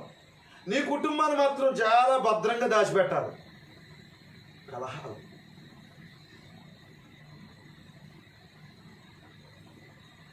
ఇంకేమున్నాయి అక్కడ? మత్సరాలు, క్రోధము, కక్షలు. ఎదుటివారు చూసుకుని ఓర్చుకోలేరు కొంతమంది. కింద మీద పైకి చూస్తాం. అలా కొనుక్కుని ఎంతేంటి బట్టలు? 1500. అబ్బే బాగు ఉసుక్కున మాట అనేసో నేను మాత్రం పొగడాలి. నాకు బాగా ఎదురవుతూ ఉంటాయి.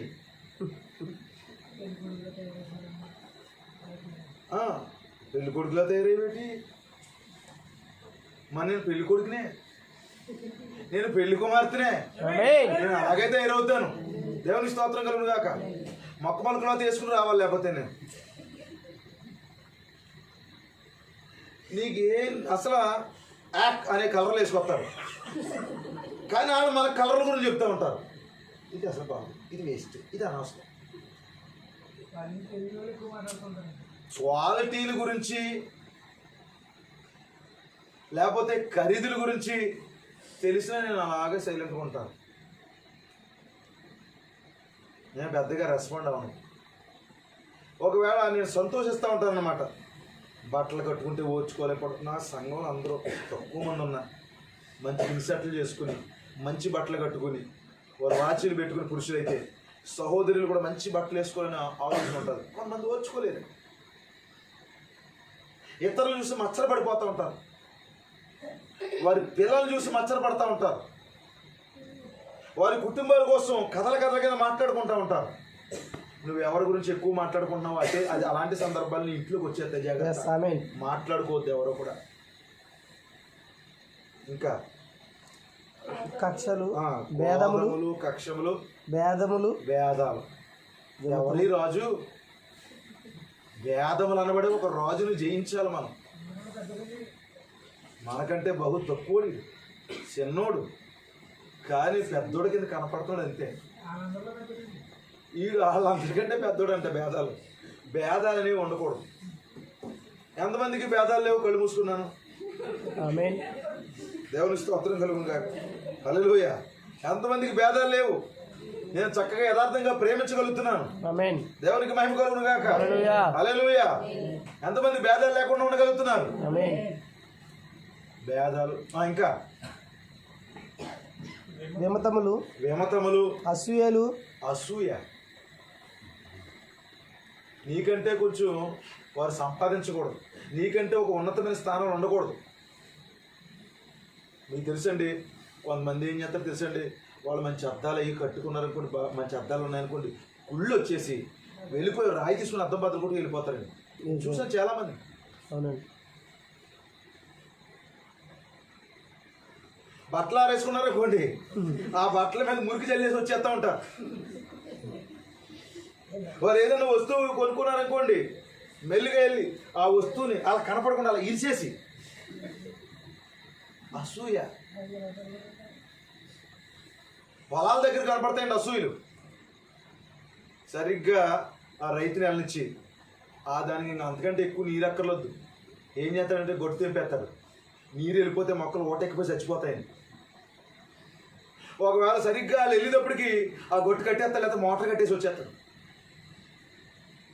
జరుగుతూ ఉంటాయి, చాలామందికి చూస్తూ ఉంటాను నేను. బాగా కాస్తుంది అనుకోండి చెట్టు, తట్టుకోలేరండి. దాని కింద మరి ఎండ్రినో లేకపోతే వేడివేడి నీళ్ళు వేర్లకి బాగా వేడివేడి నీళ్ళు తగిలితే మాడిపోతాయని యాసిడ్ గా ఏదనేసి ఆ చెట్టుని చంపేస్తారు. అసూయ. కొంతమందికి ఇతరుల కంటే ఎక్కువ మార్కులు రాకూడదు స్కూల్లోని. వచ్చినాయంటే జుట్టు పీకేసుకుంటారు, నాకు ఎందుకు వేయలేదు. చదువు బాగా వేస్తారు. అసూయలు. మత్తాతలు. మత్తతలు. ఇంకా అల్లరితో కూడిన ఆటపాటలు. జల్దీ బైబిల్ ఆడొచ్చా? సెల్ ఫోన్లో గేమ్లు ఆడొచ్చా? ఆడకూడదండి. మనం ఆడకపోతే పిల్లలతో ఆడించొచ్చా? ఆడించకూడదండి. కానీ ఇప్పుడు అదే ఎక్కువైపోయింది. పెద్దోళ్ళు కూడా ఏంటది, candy crush, PUBG, free fire, ఇంకా రకరకాల గేములు. ఆన్లైన్లో అష్టచమ్మలు ఆడొచ్చా? ఆన్లైన్ అష్టచమ్మలో కూడా ఆడకూడదు. మరి రకరకాల గేములు, అలాగే అల్లరితో కూడిన ఆటపాటలు, సినిమాలు, సీరియళ్ళు, ఇవన్నీ ఇంకా ఏమైనా ఉన్నాయా? ఎవరండి వీళ్ళు? అందరూనే మనల్ని చెరలోకి తీసుకెళ్ళిపోయే రాజులండి. ఇప్పుడు వీరిని జయించినోరు వచ్చి ప్రభురాత్రి భోజనం తీసుకొచ్చు. జయించినోరు ఎవరన్నా ఉన్నారు ఇక్కడ? మాట్లాడతలేదు ఎవరో కూడా. జయించినోరు ఎవరన్నా ఉన్నారా? మాట్లాడతలేదు. చెప్పండి. వీరు అర్హులు. రాజులను సంహరించిన తర్వాతే అబ్రాముకి మరి ఆ మెల్కీసెదెకు ఆ ద్రాక్ష రసాన్ని రొట్టెని ఇచ్చాడు దేవుని పిల్లలు. ఎంతమంది రాజులు సంహరించాలనుకున్నారు? కొంతమంది కోపం, ఏదన్నా రివర్స్ అయిపోతారు, కొట్టేస్తారు, తిట్టేస్తారు, మీదకి వెళ్ళిపోతూ ఉంటారు. కోపులు. కోపం తగ్గలేని వాళ్ళు కూడా వచ్చి ప్రభురాత్రి భోజనాలు తీసేసుకుంటారు. మరి ఏంటో ఇక్కడ అయిపోయిన తర్వాత మళ్ళీ మరి ఏంటంటే యథా జీవితం, మళ్ళీ ఆ ముందు జీవితమే జీవిస్తారు. యథాస్థితిలోకి వెళ్ళిపోతూ ఉంటారు. కోపం తగ్గదే, భేదం తగ్గదే, ఎవరన్నా ఏమన్నా తట్టుకోలేవే. ఎవరి జీవితంలో ఏదైనా కార్యం జరిగింది అనుకోండి, 10 సార్లు అంటావు నువ్వు. నీ జీవితంలో జరిగింది ఒక్కసారి అన్నా అనుకో, నువ్వు మాట్లాడగలుగుతావు. అదో రకం పడిపోద్దు. ఎవరితోనూ మాట్లాడవు. ఇంకా ఆ సూపు దేని ఏమంటారు? నిలువు సూపు అంట. ఎందుకంటే ఎవరితో మాట్లాడరు. అక్కడ సహోదరులు వస్తున్నా కానీ ఇలా వెళ్ళిపోతాం.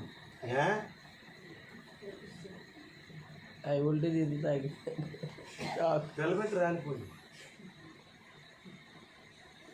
నువ్వు ఎవరి పిల్లలకన్నా పేర్లు పెట్టవచ్చు. మీ పిల్లలకి ఏదైనా పేరు ఇంకోసారి అలాగే పేరు పెట్టకండి. మీరు ఏమనుకుంటున్నారు? ఏంటి మా పిల్ల పేరు ఏమనుకున్నారు? మా పిల్లడి పేరు ఏమనుకున్నారు? నువ్వు ఊరోళ్ళు అందరికీ ఎట్టేచ్చు పేర్లు, దాంతో పిలువబడాలి వారు. ఇవన్నీ ఉంటాయంటారా?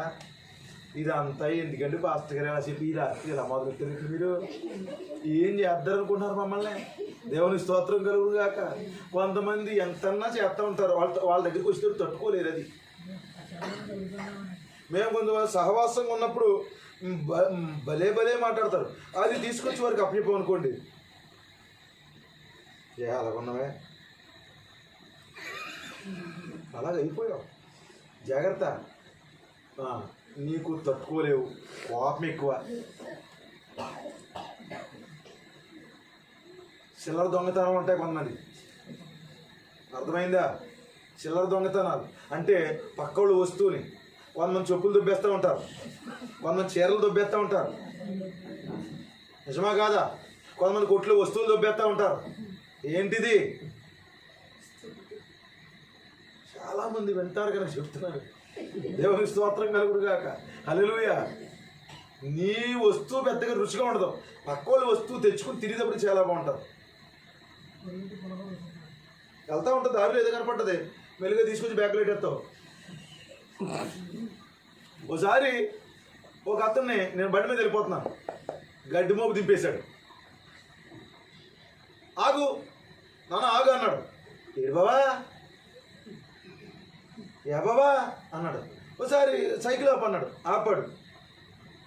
ఆపిన తర్వాత ఆ గడ్డి మెట్టు ఒకసారి పచ్చగడ్డి, ఆ గడ్డి మోపు ఒకసారి దింపన్నాడు. ఎందుకురా? దింపు చెప్తాను, నేను బండి అప్పుడే వెళ్తున్నాను, అక్కడ ఆగాను అనమాట, ఏదో పని మీద ఎవరి కోసం వెళ్ళాను. వెళ్ళిన తర్వాత మోపు ఇప్పినాను అన్నాడు. ఏంటి బాబా గడ్డి ఎత్తుకెళ్తున్నాను, ఏముంది బాబా ఇప్పు ఒకసారి. ఇప్పిన తర్వాత అందరూ అట్టుకెళ్ళను. ఏం చేస్తున్నావు? ఏంట బుద్ధి? ఎక్కడ నేర్చుకున్నావు? ఓ గట్టికెళ్ళ, ఓ కొబ్బరికాయ, ఓ మామిడికాయ నీ బతుకుని మార్చేస్తుందా? 10 రూపాయలు, 100 రూపాయలు, 1000 రూపాయలు అవతల మర్చిపోతే నువ్వు మర్చిపోకుండా మారిపోద్దా బతుకు? పెద్ద పెద్ద దెబ్బలు తింటారు అలా చేయి పెట్టుకున్నాను. జాగ్రత్త. రాజుల్ని సంహరించడం కొంచెం కష్టమంటారా? ఏంటి కత్తులు మహారాజు గడుగు దిగి వచ్చింది, పెద్ద కష్టమేమి కాదు దానికి. రాజుల్ని సంహరించిన వారికి ప్రభు రాత్రి భోజనం ఇచ్చాడు. తర్వాత బలిపీఠం కట్టేవాడే ప్రభురాత్రి భోజనం తీసుకోవాలి. దేవుని స్తోత్రం కలుగుగాక. అబ్రహాము గుడారం వేసే ప్రతి చోట బలిపీఠాన్ని కట్టాడు. ఎవరు ప్రభురాత్రి భోజనానికి అర్హులు? తగినంత ప్రార్థన ఉండాలి. వారంలో ఒక రోజున నువ్వు సరైన ప్రార్థన చేస్తావా? లెగిసిపోతావు అంతే, అక్కడి నుంచి నిద్ర అవుతావు. సూతేటి కూర్చుని ఉన్నట్టు ఉంటుంది, ప్రార్థన చెయ్యు. ప్రార్థన ఏమైంది? కొంతమంది లెగ్గొడితే భయం. నిన్ను కానీ ఎవరినన్నా కానీ ప్రార్థన కోసం లేపమనుకోండి, ఏదో పెద్ద గొడవకు వచ్చినట్టుగానే ఉంటుంది వాళ్ళకి. వెంటనే సీరియస్ అయిపోయి అంటే తిరగబడిపోతే ప్రార్థన చేయమని మనల్ని అనరు. గొడవలు వినిపడి ప్రార్థన జీవితాలు లేకుండా ఎట్లాగండి? కనీసం నెలకు ఒక్క ఉపవాసం ఉండట్లేదు, నెలకు ఒక కాళ్ళంటి పేరు ఉండట్లేదు. వాళ్ళు అందరూ చేస్తున్నారని కాదనట్లేదు. కొంతమంది జీవితాలకి సరైన ప్రార్థన ఉండదు. బలిపీఠం కట్టవే? బలిపీఠం కట్టకుండా నువ్వు ప్రభురాత్రి భోజనానికి అర్హుడువా? ప్రభురాత్రి భోజనానికి అర్హులవా నువ్వు? ఏ ముళ్ళు పెట్టి గుచ్చాల రోజు ప్రార్థన చేయమని. రేపు సోమవారం కాదు, మంగళవారం చేయండి అందరూ కూడా ప్రార్థన. అందరూ గొలుసు ప్రార్థన చేయండి. రేపు చేయమంటే మీరు చేయరు, ఆన్లైన్ పేరు చేసి మళ్ళీ చేయలేరు. మంగళవారం ఖచ్చితంగా అందరూ గొలుసు ప్రార్థన చేయండి దేవుని పిల్లలు. ఎందుకు వ్యక్తిగత ప్రార్థన లేదు నీకు? ఎందుకు బలిపీఠం కట్టవు? ఎందుకు కుటుంబ ప్రార్థన చేయవు నువ్వు?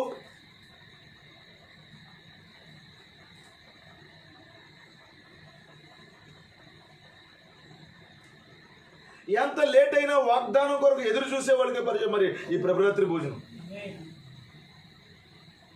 వాగ్దానం పట్ల నమ్మకం ఉండాలి, దేవుడు చేస్తాననే కార్యాల పట్ల నమ్మకం ఉండాలి.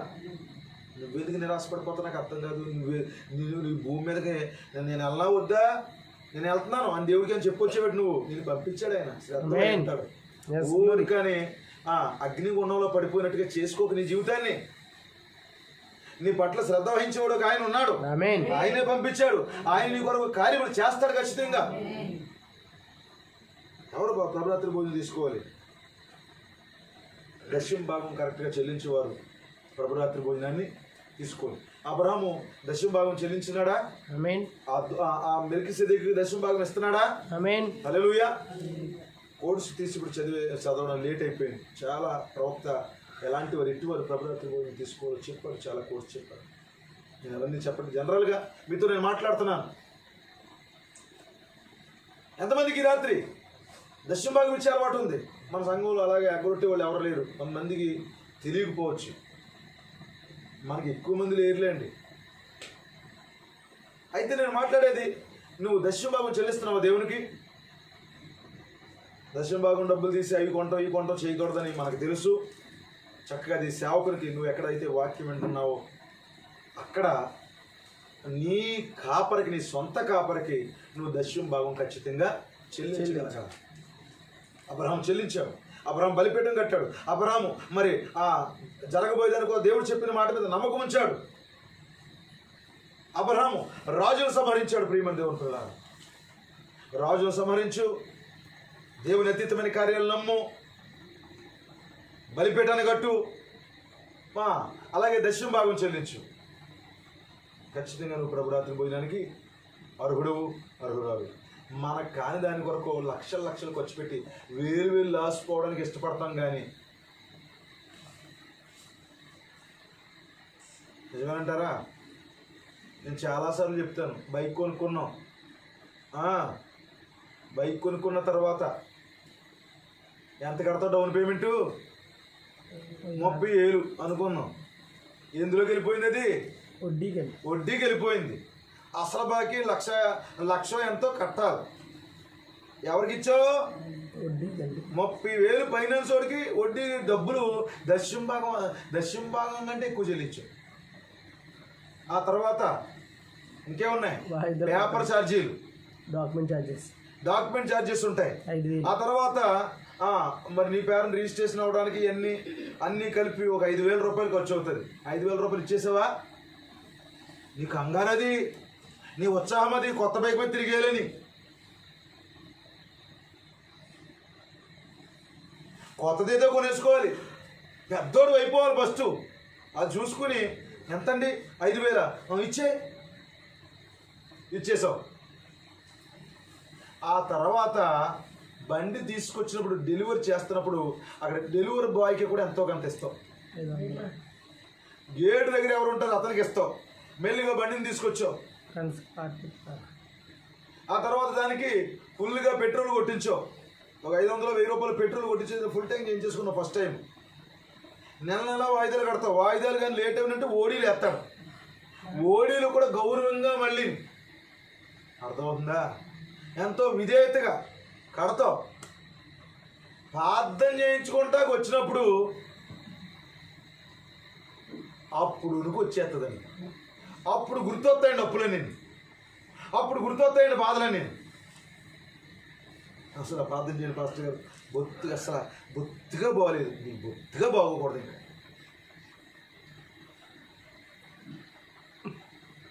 కొంతమందికి రాదిక ఎంత చెప్పినా ఇది అర్థం. చూసారండి ఈ మాటలు కొంతమందికి అసలు వాళ్ళు తీసుకోరు. God bless you. ఎందుకంటే మన సంఘంలో డబ్బుల గురించి నేను ఎక్కువగా బోధించను. డబ్బుల గురించి బోధిస్తే ఇక్కడికి రావాల్సిన అవసరమే లేదు నాకు. ఈ చిన్న సంఘంతో మరి నేనేమి పోషించబడిపోతలేదు, ధనవంతుడిని అయిపోలేదు. నాకు ఛార్జీలకి ఖర్చులకి కూడా రాకుండా నేను సేవ చేస్తాను. దేవుని స్తోత్రం కలుగును కాక. కానీ నేను చెప్తున్నాను, సందర్భం వచ్చింది కనుక ఇంత చేసుకుని ఒక 100 రూపాయలు అట్టుకొచ్చి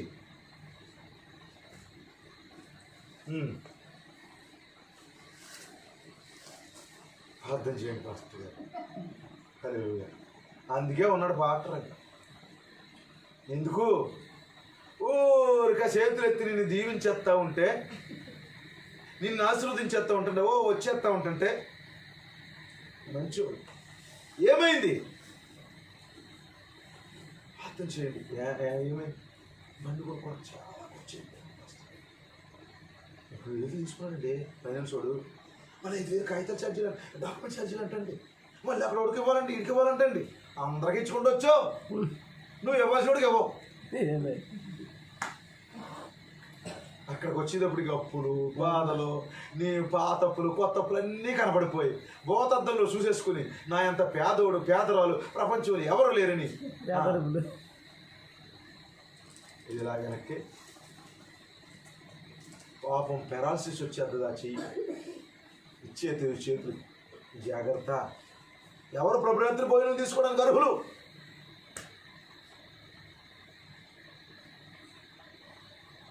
ఎవరిస్తున్నారు ప్రభురాత్రి భోజనాన్ని? మెల్కిసెదెకు థియోఫనీలో ఉన్న దేవుడు ఇస్తున్నాడండి. ఆమేన్. హల్లెలూయా. ఓ మనిషి అతను అర్హుడు అబ్రహాము దాన్ని తీసుకోవడానికి. ఈ రాత్రి నువ్వు అర్హురాలువేనా? ఆమేన్. నీ లోపల చెలరేగుతున్నటువంటి శరీర కోరికలను ఆ రాజుల్ని సంహరిస్తావా? పరిశుద్ధాత్మను పొందుకుంటావా? ప్రాణంలో పుత్ర స్వీకారాన్ని పొందుకుంటావా? 7వ ముద్రను పొందుకుంటావా? ఆమేన్. 3వ ఏడుపులోకి ప్రవేశిస్తావా? అయితే వచ్చి ప్రభురాత్రి భోజనం తీసుకొచ్చి నువ్వు తగినంత ప్రార్థన చేస్తావా? ఆమేన్. ఈ రోజు నుంచి నేను ఖచ్చితంగా ప్రతి తెల్లవారుజాము లేచి ప్రార్థన చేస్తాను. ఎప్పుడైనా ఒక్కోసారి బలహీనంగా ఉన్నప్పుడు మనం చేయలేకపోవచ్చు. ప్రతిరోజు ప్రార్థన చేస్తానండి, ప్రతిరోజు వర్తమానం చదువుతానండి, ప్రతిరోజు నేను బైబిల్ చదువుతానండి, నేను స్వార్థ చెప్తానండి, నేను సేవ కొరకు ప్రయాసపడతానండి. నేను నా జీవితంలో మరి నా తప్పులు పొరపాట్లు నేను ఇప్పుడే ఒప్పుకున్నానండి. ఆ రాజులందరినీ ఇప్పుడే సంహరిస్తున్నాను వాక్య కట్టడం ద్వారా అనగలిగితే రండి ప్రభురాత్రి భోజనానికి మీరు అర్హులే. దేవుడు మిమ్మల్ని దీవించుడుగా. God bless you. ప్రార్థన చేసుకుందాం.